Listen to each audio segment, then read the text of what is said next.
ଶ୍ରାବଣର ଏହି ପବିତ୍ର ମାସରେ କୌଣସି ବି ଏକ ସୋମବାର ଦିନ ଶିବଲିଙ୍ଗରୁ ଉଠାଇ ଆଣନ୍ତୁ ଏହି ପବିତ୍ର ଜିନିଷ।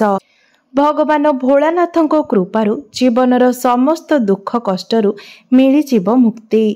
ଆପଣଙ୍କ ଜୀବନରେ ହେବ ଧନର ବର୍ଷା। ଆପଣ ବନିଯିବେ କୋଟିପତି। 22 ଜୁଲାଇ 2024କୁ ହେଉଛି ଶ୍ରାବଣ ମାସର ପ୍ରଥମ ସୋମବାର।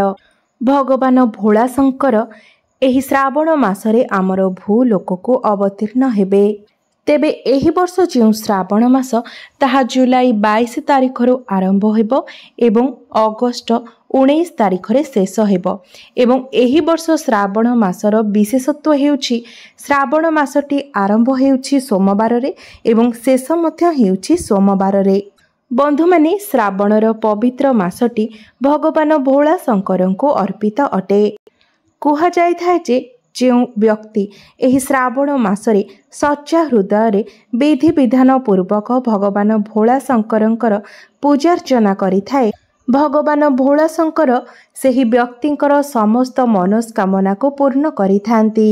ତେବେ ଶିବ ପୁରାଣ ଅନୁସାରେ ଏହି ଶ୍ରାବଣ ମାସର ପବିତ୍ର ମାସରେ କୌଣସି ବି ସୋମବାର ଦିନ ଯଦି କୌଣସି ବ୍ୟକ୍ତି ଶିବଲିଙ୍ଗ ଉପରୁ ଏହି ଗୁପ୍ତ ଜିନିଷଟି ନେଇ ଆସନ୍ତି, ସେମାନଙ୍କ ଜୀବନରେ କେବେ ବି ଦାରିଦ୍ର୍ୟତା ଆସିନଥାଏ ଏବଂ ତାଙ୍କ ଜୀବନରେ ଚାଲିଥିବା ସମସ୍ତ ଦୁଃଖ କଷ୍ଟ ଏବଂ ସମସ୍ୟାର ମଧ୍ୟ ଅନ୍ତ ହୋଇଥାଏ।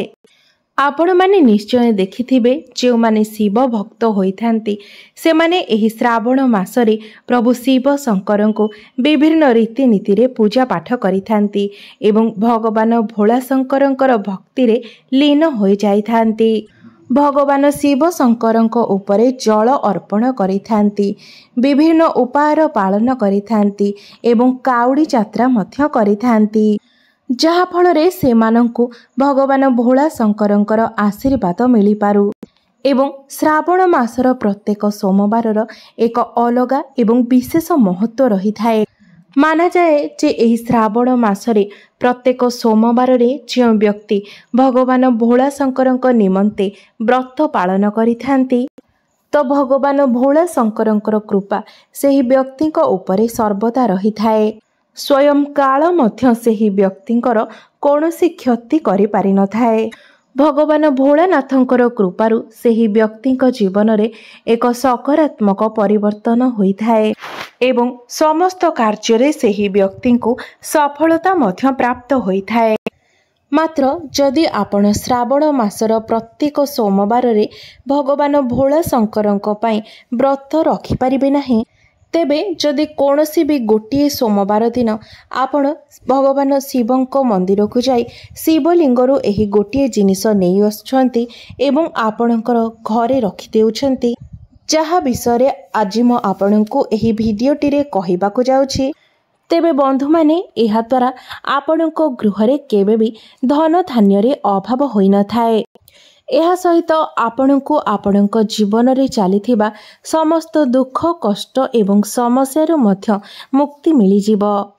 ଭଗବାନ ଭୋଳାନାଥଙ୍କର ଅସୀମ କୃପା ଆପଣଙ୍କ ଉପରେ ସଦା ସର୍ବଦା ପାଇଁ ରହିବ। ଆପଣ ତ ଏହି କଥା ନିଶ୍ଚୟ ଜାଣିଥିବେ ଯେ ଯେଉଁ ବ୍ୟକ୍ତିକୁ ସ୍ୱୟଂ ମହାଦେବଙ୍କର ଆଶୀର୍ବାଦ ମିଳିଯାଇଥାଏ, ସେହି ବ୍ୟକ୍ତିର ସ୍ୱୟଂ କାଳ ମଧ୍ୟ କୌଣସି କ୍ଷତି କରିପାରିନଥାଏ। ତେବେ ବନ୍ଧୁମାନେ, ସବୁଠାରୁ ପ୍ରଥମ ଉପାୟଟି ହେଉଛି, ଯଦି ଆପଣଙ୍କର ଯୋଗ୍ୟତା ଥିବା ସତ୍ତ୍ୱେ ମଧ୍ୟ ଆପଣଙ୍କୁ ଚାକିରି ମିଳିପାରୁନାହିଁ, ଆପଣ ଅନେକ ଥର ଚାକିରି ପାଇଁ ପ୍ରସ୍ତୁତି କଲା ପରେ ମଧ୍ୟ ସେଥିରେ ଆପଣ ବିଫଳ ହେଉଛନ୍ତି, ତେବେ ଏହି ଉପାୟଟି ଆପଣଙ୍କର ଚାକିରି ପ୍ରାପ୍ତି ପାଇଁ ରାମବାଣ ପରି କାର୍ଯ୍ୟ କରିବ। ତେବେ ଏଥିପାଇଁ ଶ୍ରାବଣର କୌଣସି ବି ସୋମବାର ଦିନ ଆପଣଙ୍କୁ ବ୍ରହ୍ମ ମୁହୂର୍ତ୍ତରୁ ଉଠିବାର ଅଛି। ତାପରେ ଆପଣ ନିଜର ସ୍ନାନ କାର୍ଯ୍ୟ ସମାପନ କରି ଗୋଟିଏ କାଚର ଶିଶି ନେଇଯିବେ। ତା ମଧ୍ୟରେ ଆପଣ ଗୋଲମରିଚ ଭରିଦେବେ।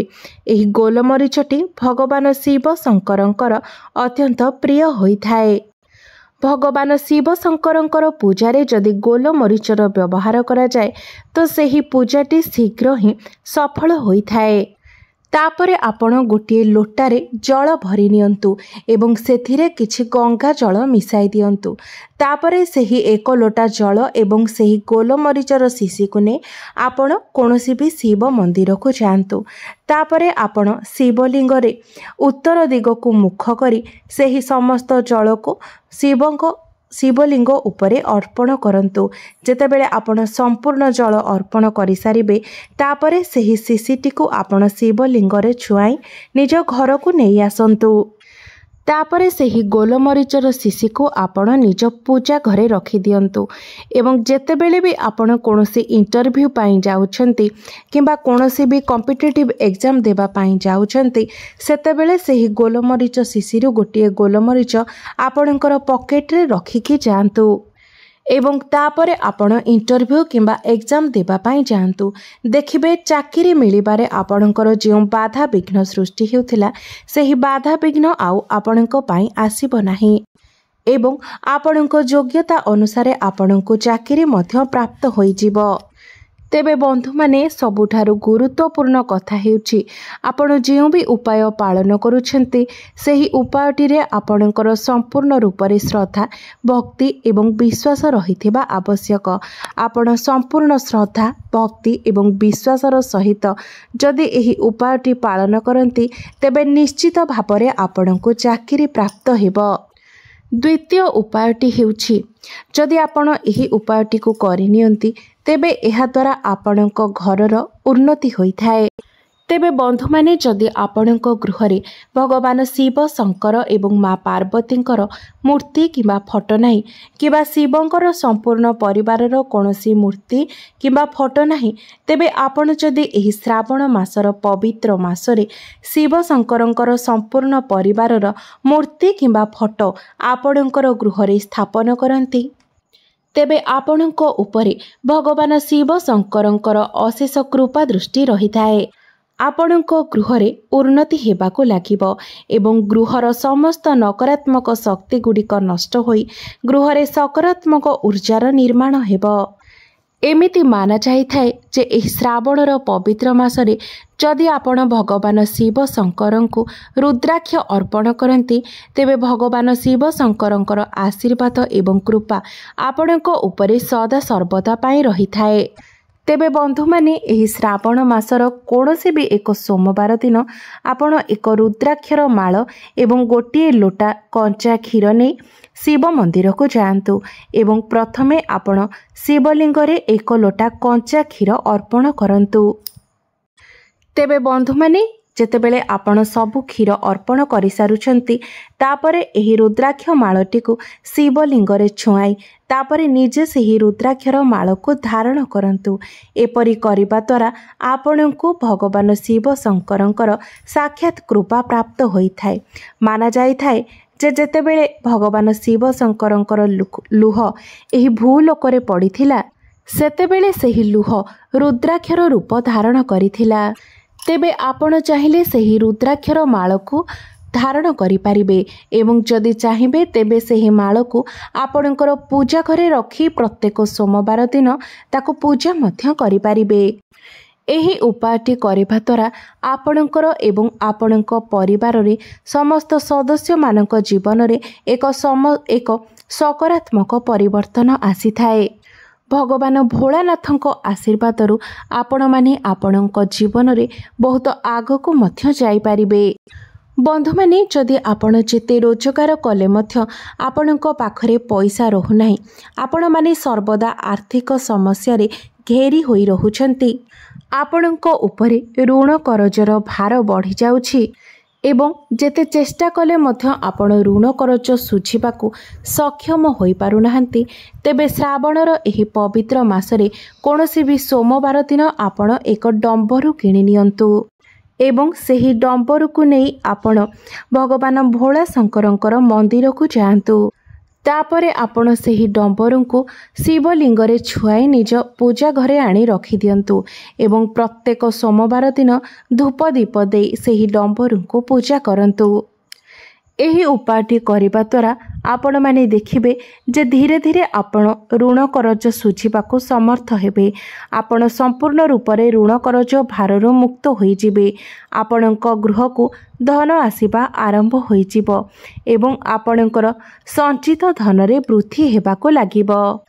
ବନ୍ଧୁମାନେ, ଯଦି ଆପଣଙ୍କର ଶତ୍ରୁ ସଂଖ୍ୟା ବଢ଼ିଯାଇଛନ୍ତି, ଶତ୍ରୁ ପୀଡ଼ା ଆପଣଙ୍କୁ କଷ୍ଟ ଦେଉଛି, ତେବେ ଶତ୍ରୁମାନଙ୍କ ଠାରୁ ରକ୍ଷା ପାଇବା ପାଇଁ, ଶତ୍ରୁ ପୀଡ଼ାରୁ ମୁକ୍ତି ପାଇବା ପାଇଁ ଶ୍ରାବଣ ମାସର ପବିତ୍ର ମାସରେ କୌଣସି ବି ଏକ ସୋମବାର ଦିନ ଆପଣମାନେ ପିତ୍ତଳର ଏକ ତ୍ରିଶୂଳ କିଣି ଆଣନ୍ତୁ।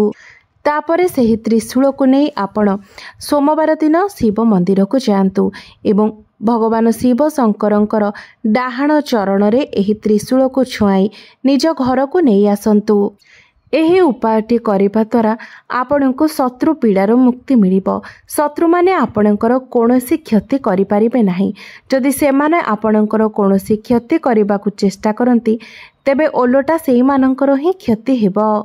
ବନ୍ଧୁମାନେ, ଯଦି ଦୁର୍ଭାଗ୍ୟ ଆପଣଙ୍କର ପିଛା ଛାଡ଼ୁନାହିଁ, ପ୍ରତ୍ୟେକ କାର୍ଯ୍ୟରେ ଆପଣ ବିଫଳ ହେଉଛନ୍ତି ଏବଂ ଆପଣମାନେ ଚାହୁଁଛନ୍ତି ଆପଣଙ୍କର ଦୁର୍ଭାଗ୍ୟ ସୌଭାଗ୍ୟରେ ପରିଣତ ହୋଇଯାଉ, ଆପଣଙ୍କୁ ପ୍ରତ୍ୟେକ କାର୍ଯ୍ୟରେ ସଫଳତା ପ୍ରାପ୍ତି ହେଉ, ତେବେ ଶ୍ରାବଣର ଏହି ପବିତ୍ର ମାସରେ କୌଣସି ବି ସୋମବାର ଦିନ ଆପଣ ଏକ ମୟୂର ପଙ୍ଖ କିଣିକି ଆଣନ୍ତୁ ଏବଂ ସେହି ମୟୂର ପୁଚ୍ଛକୁ ଆପଣ ଶିବ ମନ୍ଦିରକୁ ନେଇ ତାପରେ ଆପଣଙ୍କର ଘରେ ପୂଜା ଘରେ ଆଣି ରଖିଦିଅନ୍ତୁ।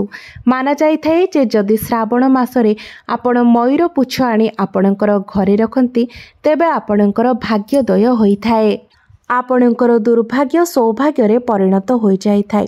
ଯଦି କୁଣ୍ଡଳୀରେ କାଳସର୍ପ ଦୋଷ ଥାଏ, ତେବେ ତାହାର ମଧ୍ୟ ନିବାରଣ ହୋଇଥାଏ। ଆପଣ ଆପଣଙ୍କ ଜୀବନରେ ଉନ୍ନତି କରିବାକୁ ଲାଗିଥାନ୍ତି। ଏହା ବ୍ୟତୀତ ଶ୍ରାବଣ ମାସର ସୋମବାରରେ ଯଦି ଆପଣ ଶିବଲିଙ୍ଗରେ ଦୁବ ଅର୍ପଣ କରିଥାନ୍ତି, ତେବେ ଆପଣଙ୍କୁ ସମସ୍ତ ପ୍ରକାରର ଭୌତିକ ସୁଖର ପ୍ରାପ୍ତି ହୋଇଥାଏ। ଆପଣଙ୍କୁ ଭଗବାନ ଗଣେଶଙ୍କର ମଧ୍ୟ ଆଶୀର୍ବାଦ ପ୍ରାପ୍ତି ହୋଇଥାଏ। ଆପଣଙ୍କର ଦାରିଦ୍ର୍ୟତା ସବୁଦିନ ପାଇଁ ଦୂର ହୋଇଯାଇଥାଏ। ତ ବନ୍ଧୁମାନେ, ମୋର ଏହି ଭିଡ଼ିଓଟି ଯଦି ଆପଣମାନଙ୍କୁ ଭଲ ଲାଗିଥାଏ, ତେବେ ଭିଡ଼ିଓଟିକୁ ଲାଇକ୍ କରି ଚ୍ୟାନେଲଟିକୁ ସବସ୍କ୍ରାଇବ୍ କରିଦେବେ ଏବଂ କମେଣ୍ଟ ବକ୍ସରେ ହର ହର ମହାଦେବ ନିଶ୍ଚୟ ଲେଖିବେ।